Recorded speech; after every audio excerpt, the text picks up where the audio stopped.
오늘 말씀은 에바브로디도에 대한 말씀을 좀 나눠보도록 하겠습니다. 에바브로디도. 발음해 본 적이 별로 없으시죠? 한번 해보세요. 에바브로디도. 한 번 더 시작. 네. 골로새서 1장에 1장 7절에 에바브라라는 사람이 나옵니다. 누구요? 에바브라하고 다른 사람이에요. 네, 이분은 에바브로디도. 골로새서에 나오는 분은 에바브라, 다른 분이에요. 네, 그런 의미에서 한 번 더 하겠습니다. 에바브로디도. 시작. 네, 말씀의 제목을 어떻게 붙일까 하다가 이분 이름이 생소할 것 같아서 아예 이분 이름을 제목으로 붙였습니다. 빌립보서 2장 오늘 본문에 보시면 빌립보 교회에 에바브로디도를 보내겠다 하는 내용이 나와요. 빌립보 교회는 바울이 2차 전도여행, 선교여행을 떠나서 유럽에 제일 처음으로 세운 교회입니다. 소아시아 지역을 좀 더 다니면서 선교를 하려고 했는데 하나님께서 환상 중에 바다를 건너가라, 유럽으로 건너가라, 마게도냐, 유럽으로 건너가자마자 마게도냐라는 나라가 나오죠. 한참 밑에 내려가면 고린도도 나오고 아테네도 나오고 그리스가 있는 그곳 위쪽 지방을 마케도니아라고 부르는데요. 드로아라는 항구 도시, 소아시아의 끝자락에 항구 도시가 있는데 그곳에서 꿈을 꾸었고 환상 중에 하나님께서 마게도나로 유럽으로 건너가도록 지시를 하셨고요. 바다를 건넜습니다. 유럽에 들어가서 제일 먼저 만난 성이, 성이라고 되어 있는 이유는 타운, 도시라는 뜻이고요. 마게도냐의 제일 큰 도시, 첫 번째 만난 도시이기도 하고요. 그곳에서 빌립보라는 도시를 만나게 됩니다. 그곳에서 어떤 여인을 만납니다. 바울이 잘 아시죠? 누구일까요? 루디아. 루디아. 우리 권사님들, 우리 여집사님들에게는 늘 샘플이 되고 모델이 되는 분이 아니겠어요? 자주 옷감 장사를 했던 분, 자주색 옷감을 사고 팔던 분인데요. 자주색 옷감은 주로 왕실에 또 귀족들에게 납품하던 거니까 아마 꽤 부유한 여인이었을 것이고요. 그녀의 온 집이 구원을 받았습니다. 세례를 받았어요. 많은 식소를 거느리던 분이셨고, 그러니까 유럽의 첫 번째 크리스찬, First European Christian은 누구였느냐? 여인이었습니다. 루디아라는 여인이 유럽의 첫 번째 그리스도인이었고요.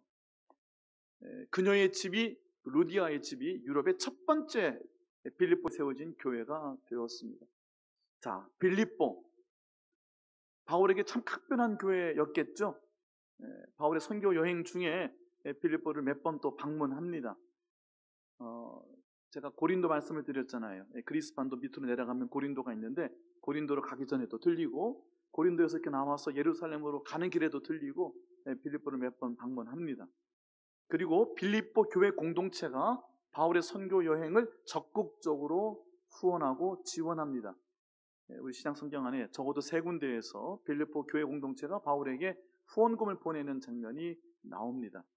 첫 번째 개척한 유럽의 첫 번째 교회였고요. 그 교회는 바울의 기쁨이었고 또 바울을 든든하게 재정적으로 후원해 주던 교회였습니다.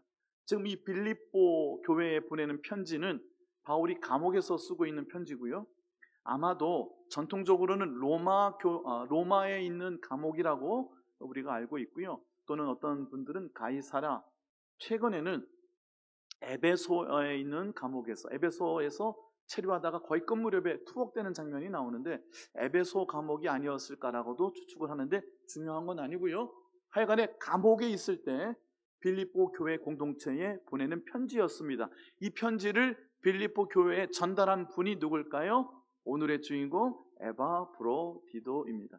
오늘 우리의 본문에 빌립보서 2장에 보면 19절부터는요. 디모데도 나와요. 디모데와 에바브로디도를 두 사람을 보냅니다. 그리고 디모데는 바울의 전권 대사 역할을 했잖아요.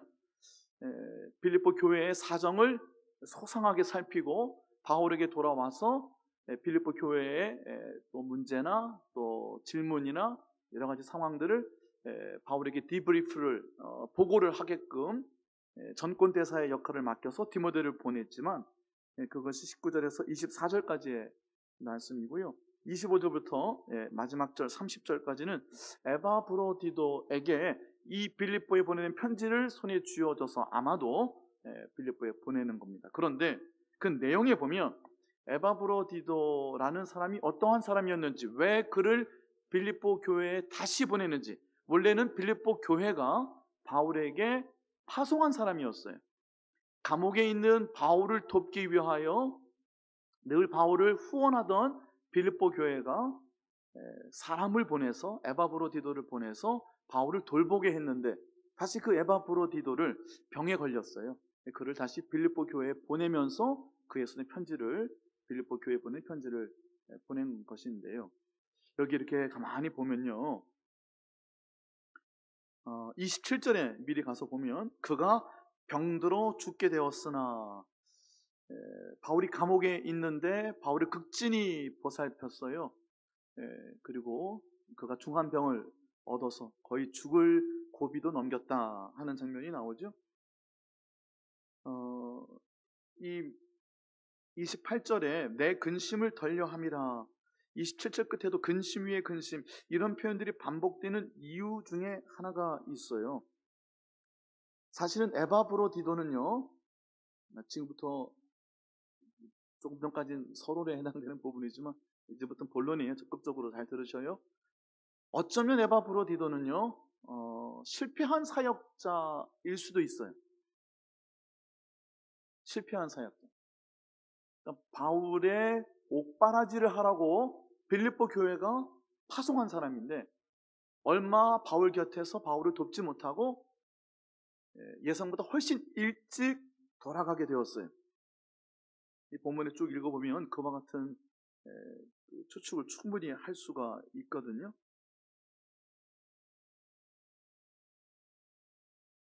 (26절에) 보면 그가 너희 무리를 간절히 사모하고 라는 대목이 나오는데, 이 대목을 일컬어서 어떤 학자들은 향수병에 걸려 있었다 뭐 이렇게 해석하기도 해요. 심지어는, 그러니까 나쁘게 보면, 부정적으로 보려면 원래 예정된 사역을 너무 일찍 마치고 바울이 빌립보 교회로 돌려보내는 장면일 수가 있는 것인데, 어쩌면 그래서 실패한 사역자로 비춰질 수 있는 대목이에요.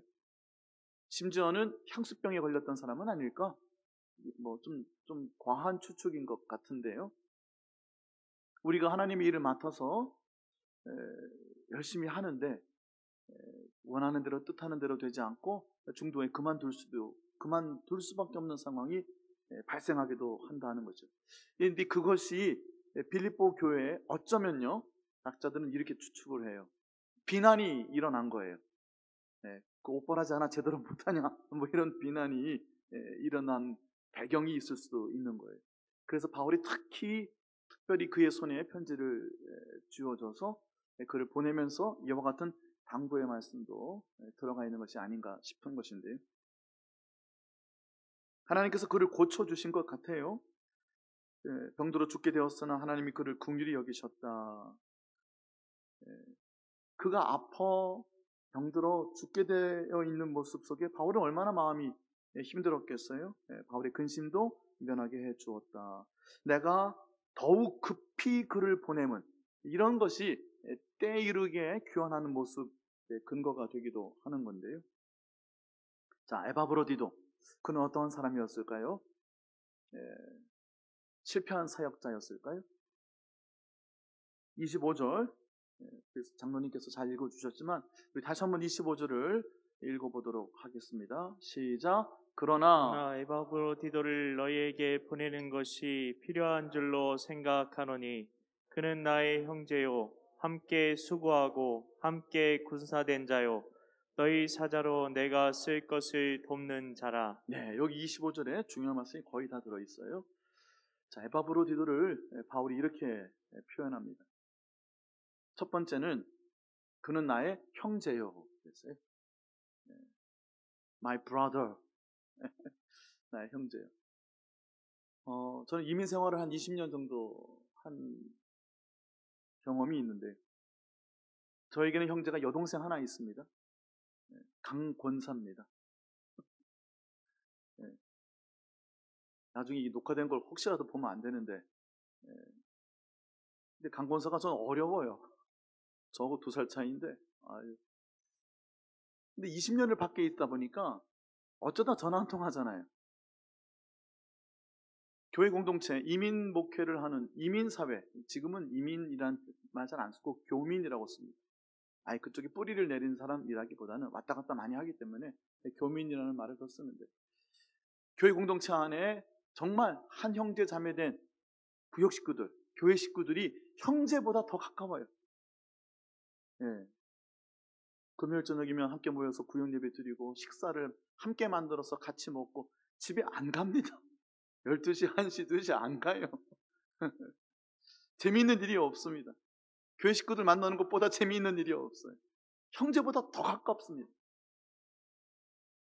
나의 형제 된 사람, 이런 표현은요, 그런 의미예요. 그러니까 내 피부친은 아닌데 정말 늘 내 곁에 있는 내 형제보다 더 가까운 사람이에요.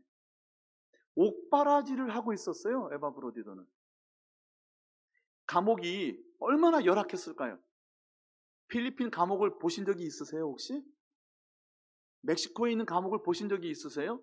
사람이 어찌 저기에 기거를 할 수 있을까? 말도 안 되는 환경 속에서 감옥 생활을 하죠. 옛날에는 어땠을까요? 참으로 참혹한 수감 생활을 했어요. 그 옥바라지는요, 그와 함께 기거하는 삶이었을 거예요. 그러니 바울은 나의 형제라고, 내 피부치보다 더 가까운 사람이라고 표현을 하는 겁니다. 그냥 표현하는 형제라는 뜻이 아니고요. 두 번째는요, 함께 수고하고 그랬어요. 함께 수고한 자다. 함께 수고한 자를요, 제가 나의 형제를 my brother라고 했으니 함께 수고한 자도 영어로 표현을 해보면 my co-worker. co라는 말은 함께, worker, 함께 일하는 사람이다. 함께 수고한 자, 우리말로 동역자. 그러니까 늘 쓰는 말이죠. 동역자.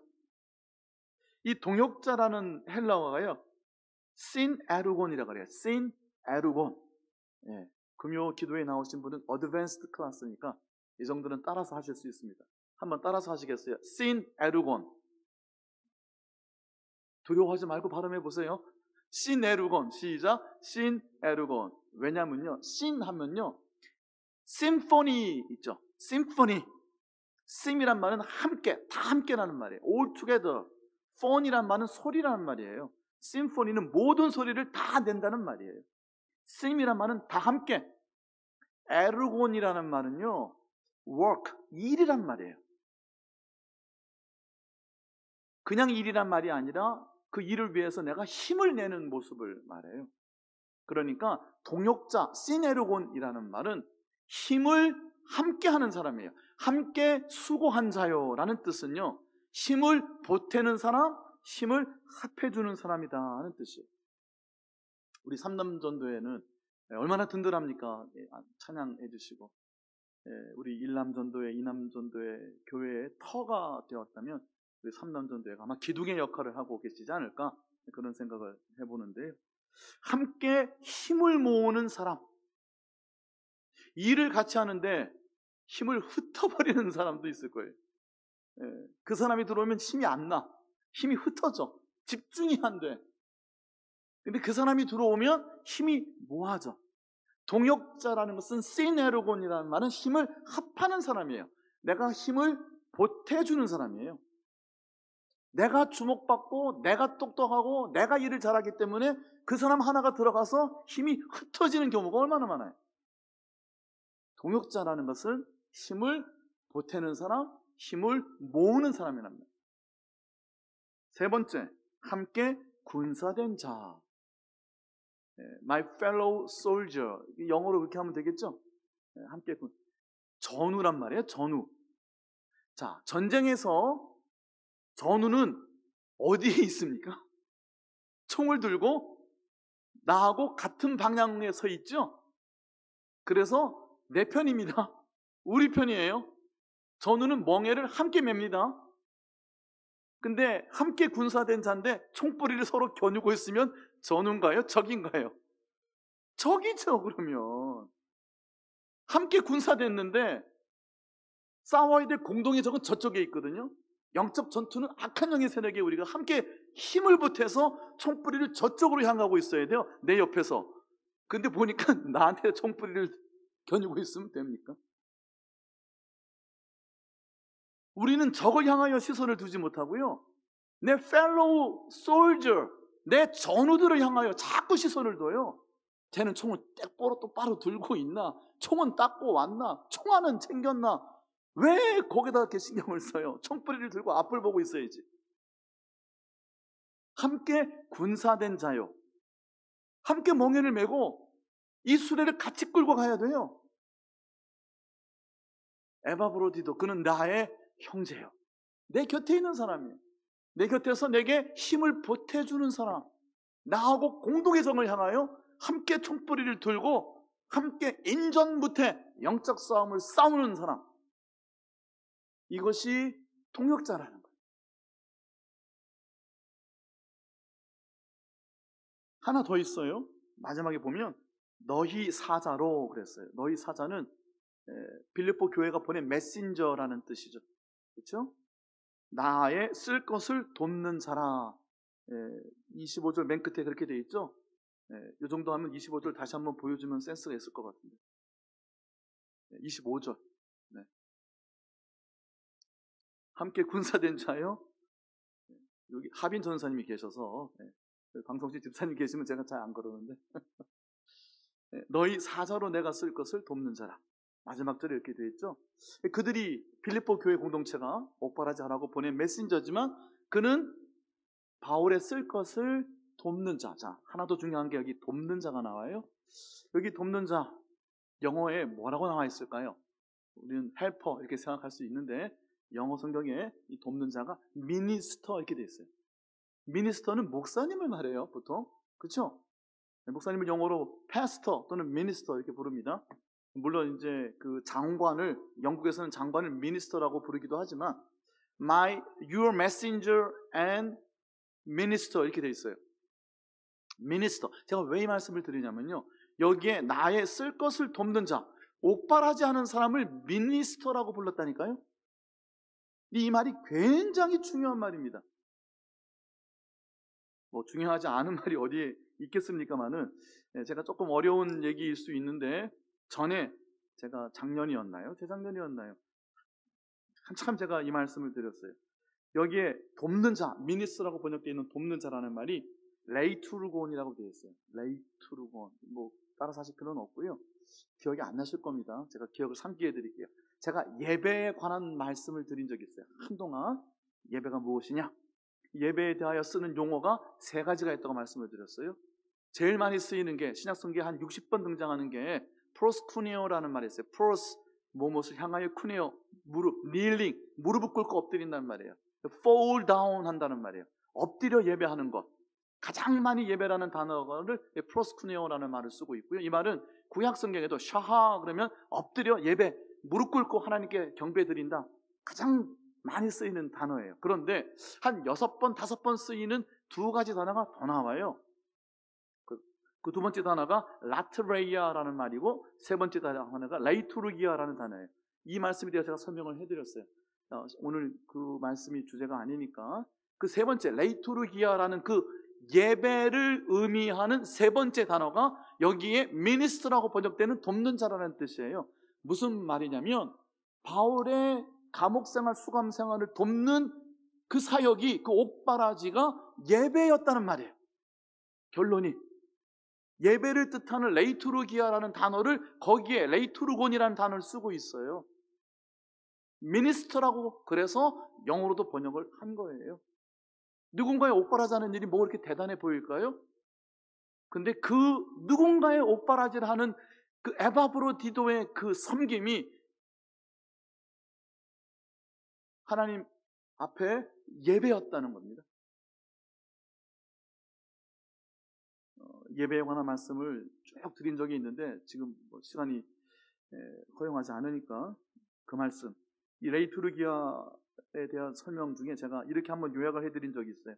하나님께서 우리에게 주시는 은총을 우리가 함께 누리고 함께 나누는, 그래서 그 예배라는 이 레이투르기아라는 단어는 일상의 예배, 공적 예배가 삶으로, 예배자로 우리가 살아가는 삶을 묘사할 때 이 단어를 쓰고 있어요. 어려운 표현이지만 이렇게 말씀드릴게요.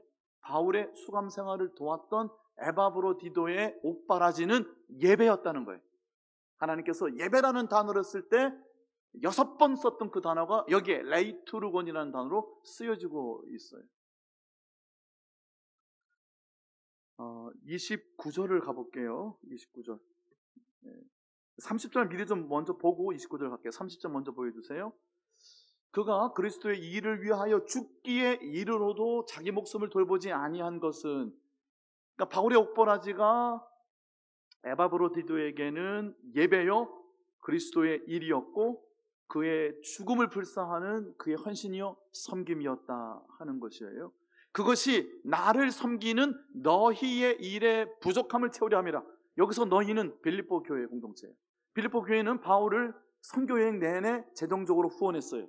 뿐만 아니라 사람을 보내서 옥바라지까지 하게 했어요. 바울의 첫 번째 유럽의 개척 교회였고요. 바울의 기쁨이 되었던 교회 공동체였어요. 바울은 오고 가는 선교여행에 빌립보를 한 두 번 분명히 그 방문한 기록이 또 나와요. 그런데 부족함이 있다는 거예요. 이렇게 이제 결론 부분입니다. 우리가 하나님을 섬기는 일이 부족함이 있을까요? 없을까요? 부족함이 있겠어요? 없겠어요? 없으면 사람이 아니죠. 부족한 건 당연하죠. 사람인데. 사람이 어떻게 완벽할 수가 있어요? 허점투성이고요. 부족한 건 투성이고요. 실수투성이에요.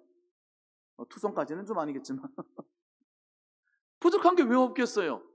빌립보 교회는요, 신학성경에 3번이나 재정적 후원의 자리가 나와요.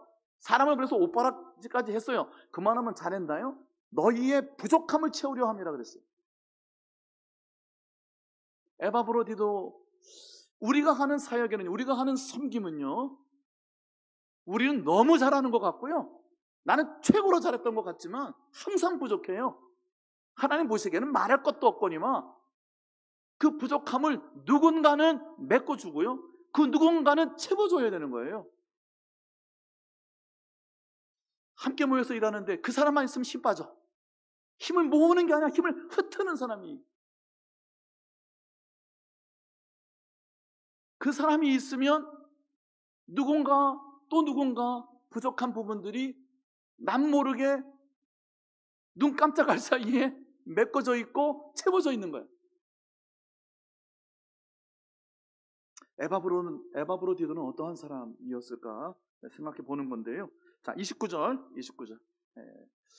우리가 이제 결론 부분입니다.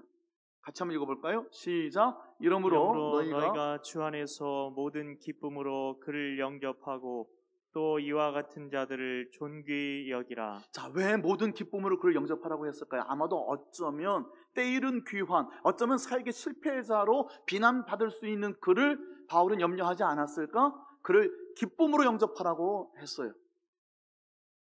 빌립보 교회를 위해서 최선을 다했던, 그리스도의 일을 맡았던, 바울을 위하여 그리스도에게 하듯 최선을 다했던 그를 기쁨으로 영접하라 그러고요. 자, 이와 같은 자들을 어떻게 여기라? 존귀히 여기라. 귀하게 여기세요. 여러분, 귀하게 여기셔야 돼요. 아끼셔야 돼요. 귀하게 아낄 줄 알아야 돼요. 교역자들을 귀하게 아낄 줄 아셔야 돼요. 제 입으로 얘기해서 참 민망하지만, 제가 담임 목사를 귀하게 아낄 줄 알아야 된다 얘기하려고 그러다가 그냥 교역자라고 바꿨는데, 근데 그거는 그냥 제가 그냥 하는 소리고요. 이와 같은 자들이 어떤 자들이에요? 어쩌면 사역의 실패자로 낙인 찍어 비난받을 수도 있어. 본인은 얼마나 억울하겠어요? 최선을 다했는데. 바울은 그가 죽음을 불사하고 섬겼다 그러는데 때이르게 귀환해 버리고요. 나의 형제요, my brother, my fellow worker, my fellow soldier,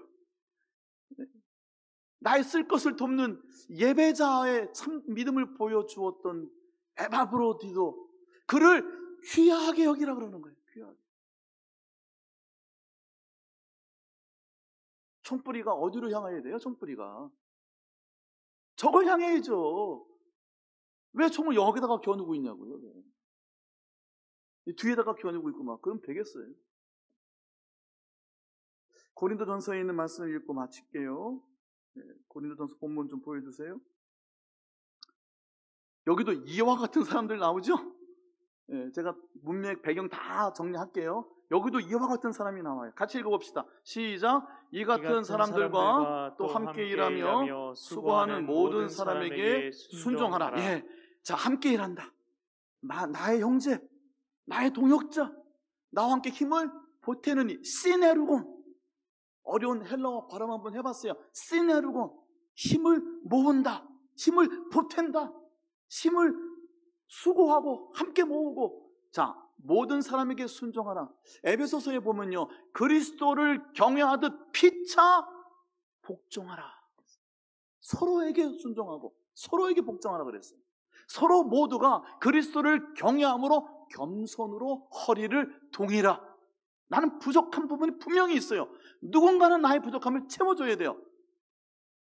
교회 일을 할 때, 우리에게 맡겨진 하나님의 사역을 할 때 나의 잘남, 나의 똑똑함, 나의 실력, 나의 능력 아무짝에도 쓸모없어요. 왜 그게 드러나야 돼요? 왜? 그게 드러나면 어떻게 되겠어요? 하나님 영광이 어디로 갑니까? 내가 너무 일을 잘하니까 일 못하는 사람은 옆에 서 있을 수 있겠어요?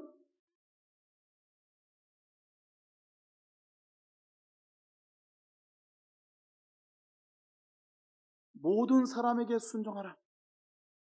장로들에게 순종하라는 말씀이 베드로전서 5장에 나와요. 장로들은 어떻게 하라고 되어 있어요? 양무리에게 주장하지 말라고 그랬어요. 권위에 순종하라고 그랬지만 그 권위가 권위 다 와야 된다고도 말씀하셨고, 무슨 말씀이에요? 결국 피차 복종하라.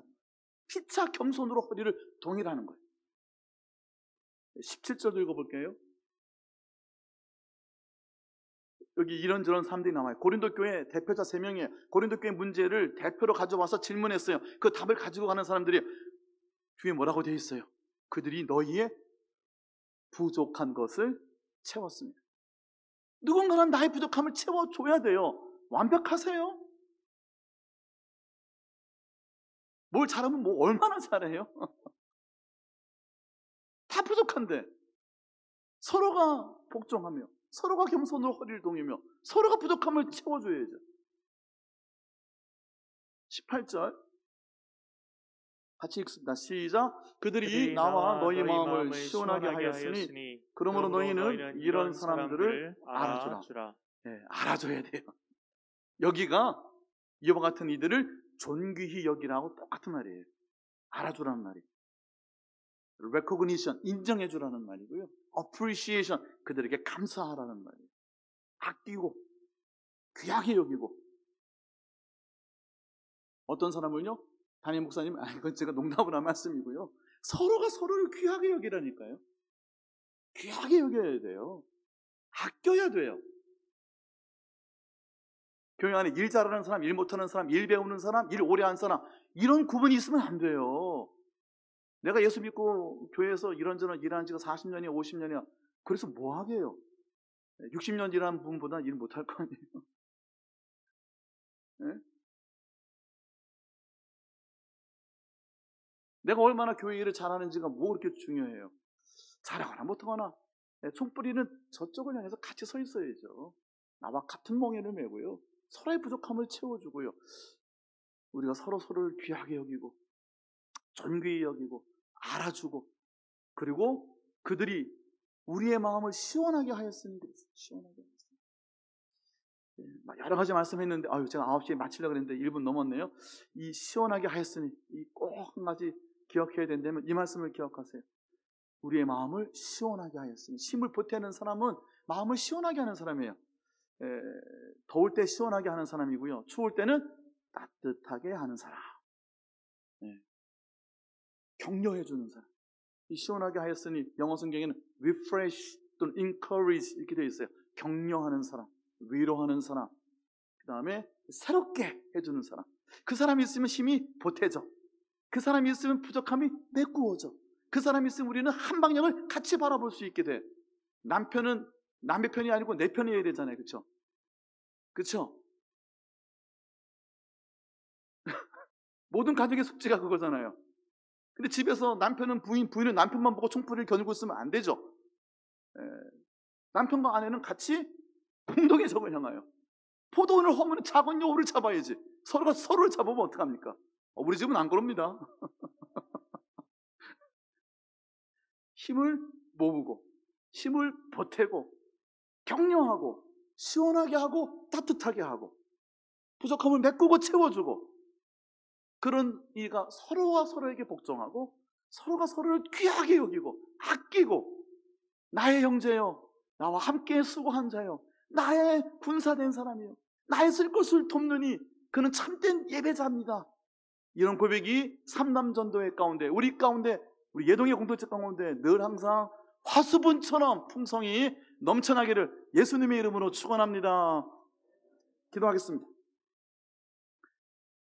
우리 이 시간 우리 함께 주신 말씀 기억하고요. 하나님, 내가 이런 사람 되겠습니다. 내가 먼저 이와 같이 에바브로디도와 같이 예배자로 서겠습니다. 주님 앞에 우리의 마음, 헌신과 결단을 하나님 앞에 드리도록 하겠습니다.